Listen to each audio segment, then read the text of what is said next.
Hello, everybody, and welcome to 2018. I'm Thomas Blair, I'm Mark Halash. and this is the ACE Q&A, where we take questions from our ACE development partners forum and bring them to you.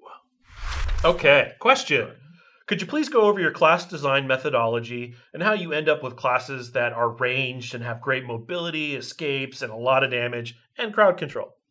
Well, in many ways, that was the game we were building.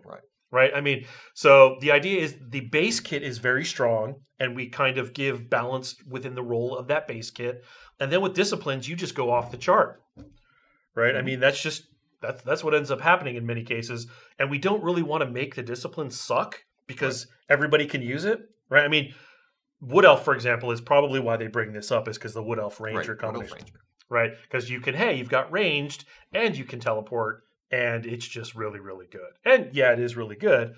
And there are things we are doing to make that teleport not quite as awesome as it is. We've rendered more equal. We rendered it more equal. So now in, I think in 5.4, it's slightly different on in some aspects, and I'll let you see when that comes out. But our philosophy is we're going to make the classes as cool as we possibly can, and then we're going to balance them within themselves for that base kit.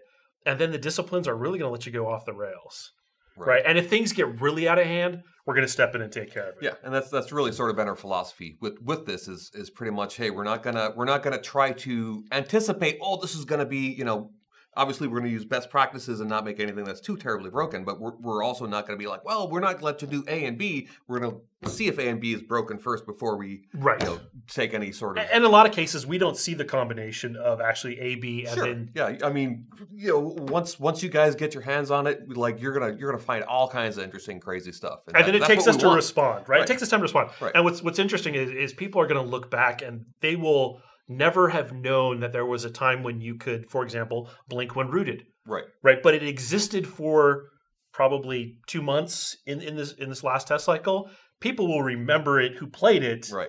But we actually put in tech to stop things like that we didn't anticipate. Mm-hmm. And now in the future, no one will ever see something like that again, because now we have a checkbox that says, hey, you can't use a teleport power while you're rooted.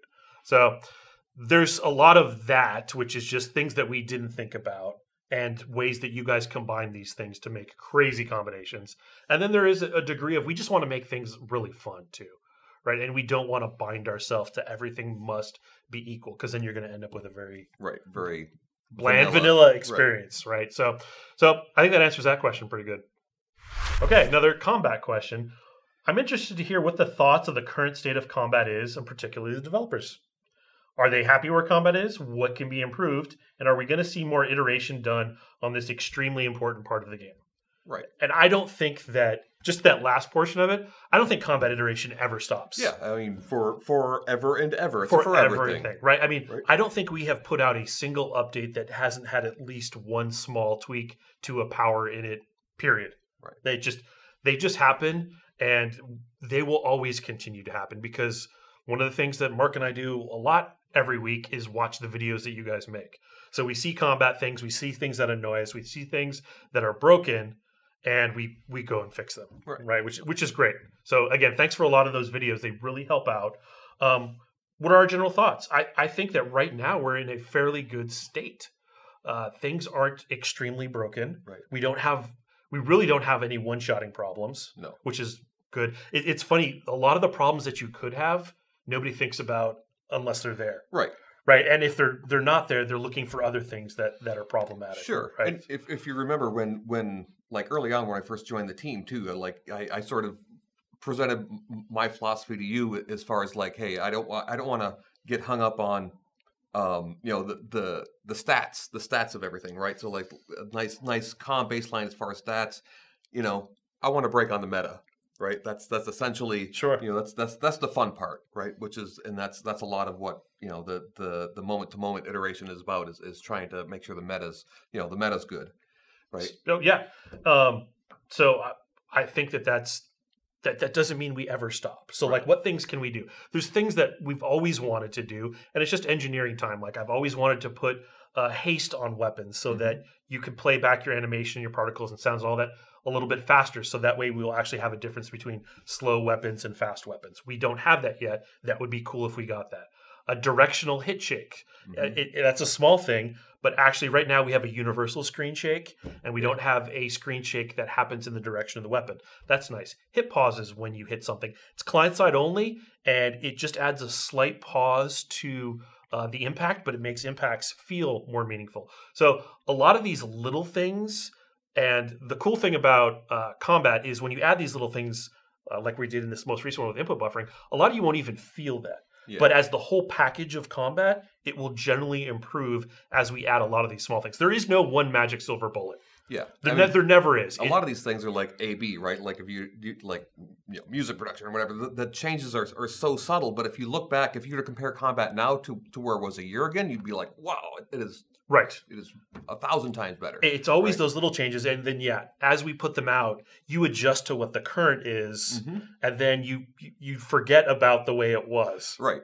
And I'm fairly, I will bet that in a year, it will be the same thing. It will be like, wow, combat a year from now will be that much better than it is, And I think Todd and I had this conversation that as a development cycle goes on, our development feels pretty normal to us for this stage, right? You go through these fits and bursts of development, and things generally they always feel usually better once we get to this point.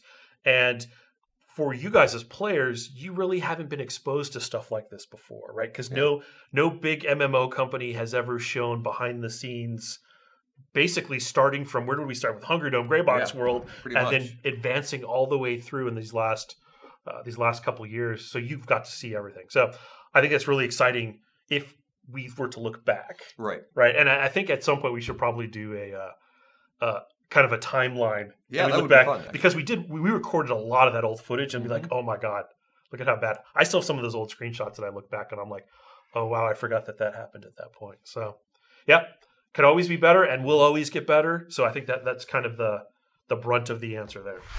Next question. Skill min-maxing reduces choice. If you want to min-max certain professions like wood gathering, you basically are stuck with a fairy or wood elf because we put stats in the skill trees. I think we have a general design philosophy on the way we've done our stats is generally because of the caps. Then there is a cap for every stat, and in the next update, you will actually be able to look and see the stat caps for a particular stat. There are multiple ways to get there. Right. There's typically not one best way to get there. So we've done that all over the game where we've put in these caps and multiple ways to get to the cap. So if you're trying to min-max, it may be best to look at all the ways you can do it and determine which way is available to you now. Okay, and one of the other things as part of this is these specific harvesting and gathering stats are now affected by attributes. So you can't just look through the lens of the individual skill nodes for pointing to wood gathering, for example. You're now going to have to look at strength, I believe, because strength will increase your wood gathering as well. So that may put another wrinkle into the thing. So there you go. Lots of choice, lots of ways to get there. Stat caps ensure that you don't always have to take the absolute 0.0001 increase everywhere you can find it. Right? Because that's typically what you do in a game without caps, right? Is you look for every single box or whatever that has that thing and you min-max the hell out of it. Right. But since there's many roads to maximum wood harvesting, you can be an elf and you'll just get there in a different way. A different way. It's a different road to the same result. Okay. Next question. Can you please enable skill training VIP before you put 5.3 on live? Well, now that we're past 5.3, we tried. There was a whole lot involved in that. But the nice part is that this question actually brought all of those tasks to the front so that you should see it in 5.4. So thank you. Next question. We've got some key bugs that someone brought up that have been vexing them, such as cleric vessels receive no benefit from training. Fixed. Okay. Support power and attack power buffs do not affect your vessels correctly. They are off by a factor of 10. And again, that was a UI issue, which also fixed. Great. And we also moved we gave clerics and druids another 750 support rating for now. Right. So you will see that reflected in the fixed UI. Okay. Trailmaster run buff doesn't activate correctly. Also fixed. Yes, that was an initialization problem. Okay. Next question.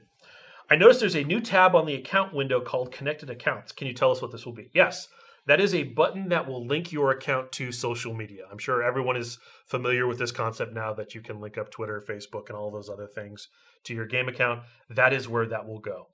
There's a further part to this question, which is I have 2 copies of the game trapped under one account. Will I be able to transfer those copies around? That will be a thing post-launch that we let people do. That functionality is not getting built in the pre-launch product. Okay. Thanks for coming out for the January 2018 Q&A. It's always exciting to look ahead and see what's coming in the year of development. And it's always awesome to look back and see what you did over the last year and years in this case.